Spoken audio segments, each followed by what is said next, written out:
Pertama, Pak Ustaz pernah sebut bahwa syirik ada beberapa jenis. Betul? Antaranya syirik dalam berdoa. Antara lain syirik dalam sifat dan lain-lain. Mohon pencerahan. Hadirin dan hadirat.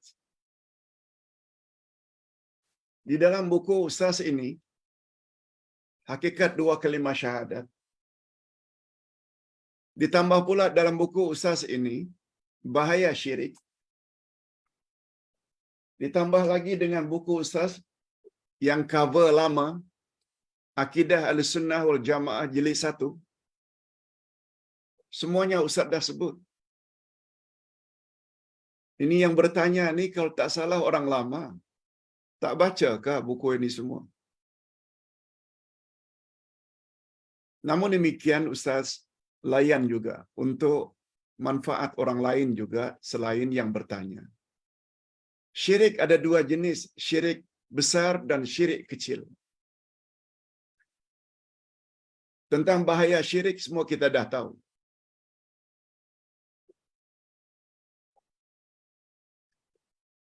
Syirik besar ada 8 jenis.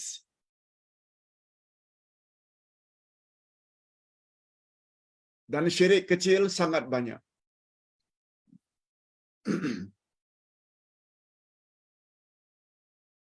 Kalau syirik kecil saja seperti riya. Kata Nabi, sabda Nabi, akhwafu ma aghafu ala ummati asyirkul asghar. Aku sangat takut menimpa umatku syirik kecil. Lalu Nabi ditanya, apa yang Tuhan maksudkan dengan syirik kecil?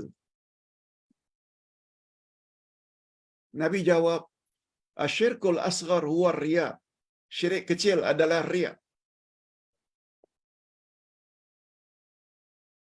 Semua kita tahu, dengan adanya riya, betul tak membuat amal kita tidak diterima oleh Allah? Allah tolak. Syirik kecil, riya. Macam mana kalau kita buat syirik besar? Semua amal kita jadi hancur. Lihat ayat 65 Az-Zumar.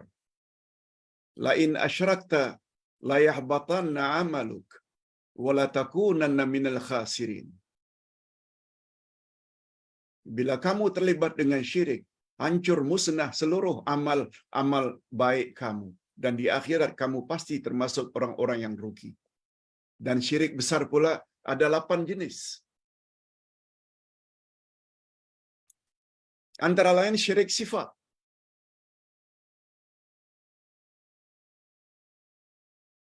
Apa antara lain Pak Ustaz? Menyamakan Allah dengan makhluk. Menyamakan sifat Allah dengan sifat makhluk.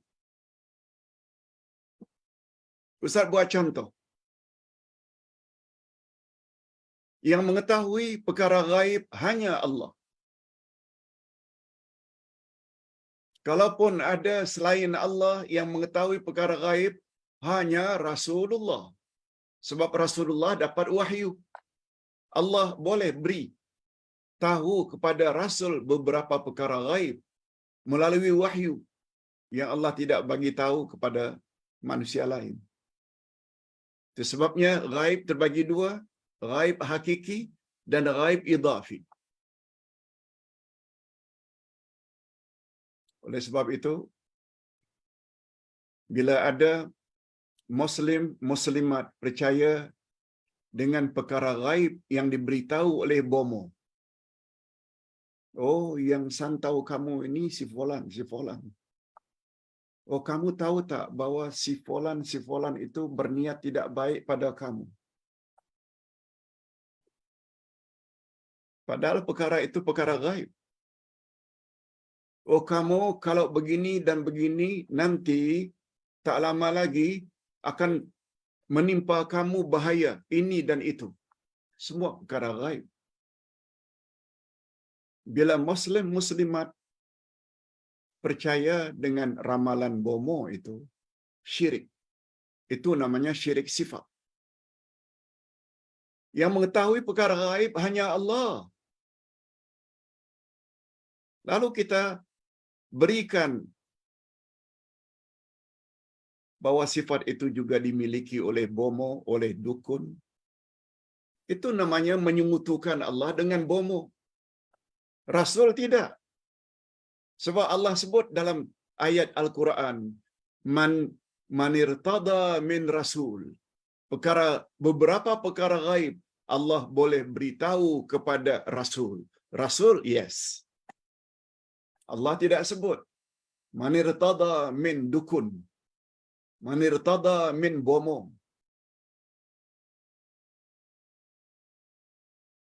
Ada lagi namanya syirik besar juga, syirkut doa. Doa adalah ibadat. Ibadat mesti ditujukan hanya kepada Allah. Oleh sebab itu, bila kita minta pada orang mati, walaupun dia keramat, walaupun dia wali, syirik, itu namanya syirik doa. Berapa banyak umat Islam buat perkara ini? Yang ketiga, syirkut ta'ah, syirkut tasarruf, syirkul hakimiyah, syirkul mahabbah. Terlalu banyak kalau Ustaz tidak jelaskan satu demi satu. Sila baca buku yang Ustaz sebutkan tadi.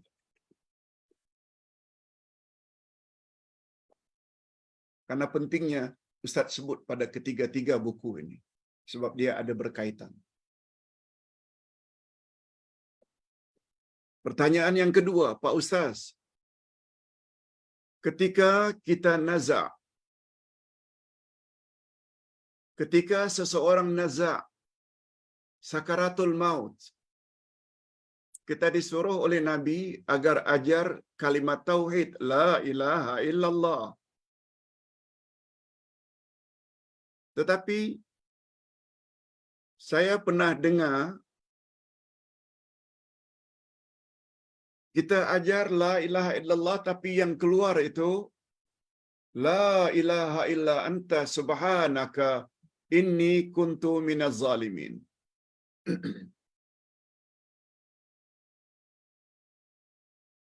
Tiada Tuhan yang berhak disembah melainkan Engkau. Maha suci Engkau, ya Allah. Sesungguhnya kami banyak menzalimi diri kami. Iaitu zikir Nabi Yunus dalam perut ikan. Macam mana, Pak Ustaz? Hadirin dan hadirat rahimakumullah. Pertama, Ustaz ingin sebut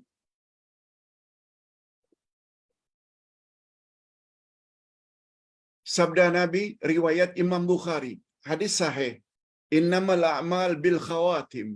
Sesungguhnya amal yang paling menentukan nasibmu setelah mati adalah amal yang terakhir. Akidah yang terakhir. Itu sebabnya kita terus perlu belajar terus. Nambah ilmu. Supaya makin sempurna akidah kita, semakin sempurna ilmu kita, amal kita. Sebelum kita mati.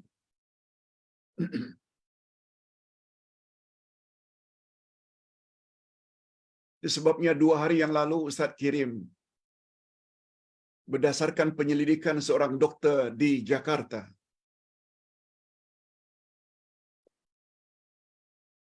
Hanya 7% saja. Dari 1,000 orang yang dapat ucap la ilaha illallah ketika akan mati. 7% maknanya hanya 70.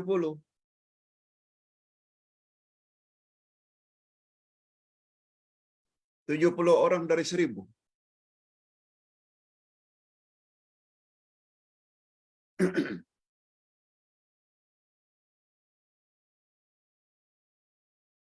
Ketika ditanya kepada keluarga yang 70 ini,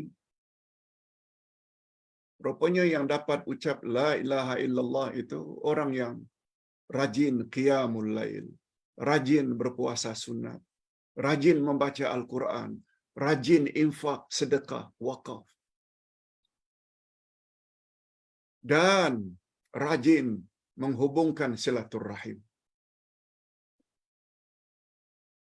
Jadi untuk mendapat husnul khatimah, sebenarnya tak cukup sekedar doa.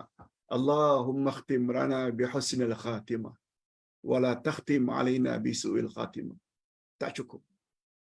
Salat malam tidak, baca Quran tidak, puasa tidak, silaturrahim suka putuskan. Infak sedekah tidak.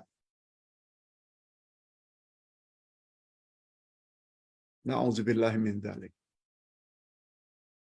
Sebagaimana kita jelaskan makna ihdinas siratal mustaqim. Mulut saja minta, tunjuki kami jalan yang lurus. Tapi Rasul tidak dijadikan sebagai contoh teladan. Abu Bakar, Umar, Utsman, Ali dan para sahabat tidak diikuti jejak langkah mereka dalam berakidah, beramal dan berakhlak. Jangan mimpilah akan dapat siratal mustaqim. Berbalik kepada pertanyaan. Memang ada sabda Nabi, laqinu mautakum la ilaha illallah. Ajarlah orang yang akan mati la ilaha illallah. Tapi macam mana Pak Ustaz? Kita ajar la ilaha illallah. Yang dia jawab, la ilaha illa anta subhanak inni kuntu minaz zalimin. Menurut pandangan Ustaz, itu pun sudah okey. Sebab la ilaha illallah itu sama dengan la ilaha illa anta. Malah ada riwayat mengatakan bahawa Bilal ketika didera, dia tak dapat bercakap apa-apa. Tapi karena dia beriman, dia cukup mengatakan ahad, ahad, ahad. Esa, Esa. Maksudnya Allah yang Maha Esa.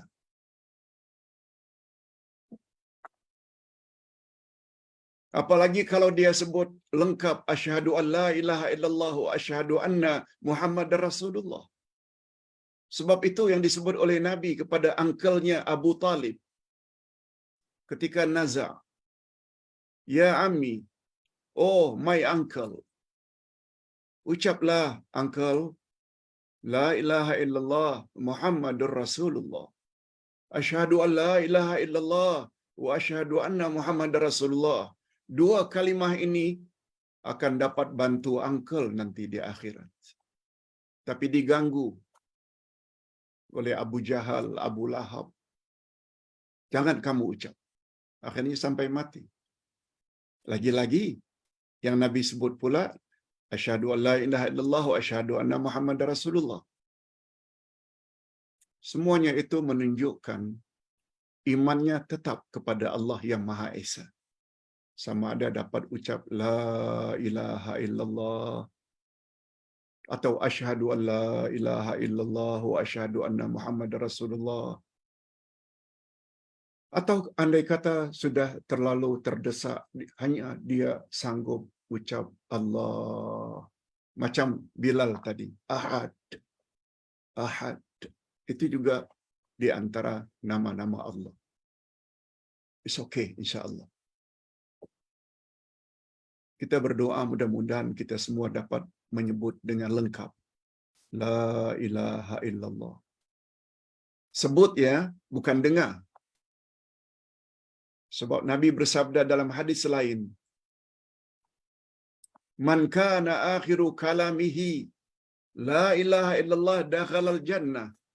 Siapa yang terakhir sekali ucapannya, kalamihi, ucapannya, perkataannya la ilaha illallah, dia masuk syurga. Nabi tak sebut siapa yang terakhir sekali yang dia dengar. Bukan dia dengar, tapi yang dia ucap. Itu sebabnya usahakan agar yang nazak itu dapat ucap la ilaha illallah. Dan terakhir, saya dapat tahu Pak Ustaz, derajat hadis tentang fadilat baca surat Al-Kahfi hari Jumaat itu dhaif, lemah. Mohon pencerahan. Hadirin dan hadirat, memang banyak fadilat membaca surat Al-Kahfi. Al-Kahfi maaf kalau Ustaz tadi tersalah sebut Yasin. Betul. Maksud Ustaz Al-Kahfi. Sangat banyak. Siapa membaca surah Al-Kahfi pada hari Jumaat, niscaya Allah beri dia nur cahaya dari Jumaat itu ke Jumaat berikutnya.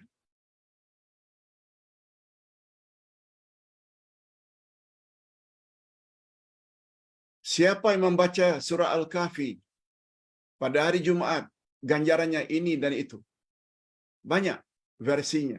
Ustaz ada sebut kalau tak salah dalam kitab Ustaz, yaitu tafsir surat Al-Kahfi. Ya, tak ada di sini. Namun demikian, kata para ulama, termasuk mufti Arab Saudi, walaupun hadisnya dhaif, tetapi membacanya tetap digalakkan. Apalagi ia menyangkut masalah fadilat amalan. Fadilat amalan kita boleh jadikan dasar hadis itu walaupun dhaif, walaupun lemah.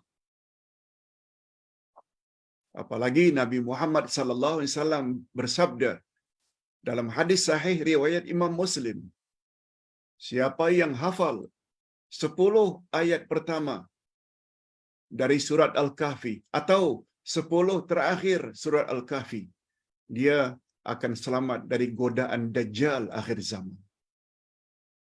Ini dulu yang dapat Ustaz sampaikan, mudah-mudahan ada manfaatnya.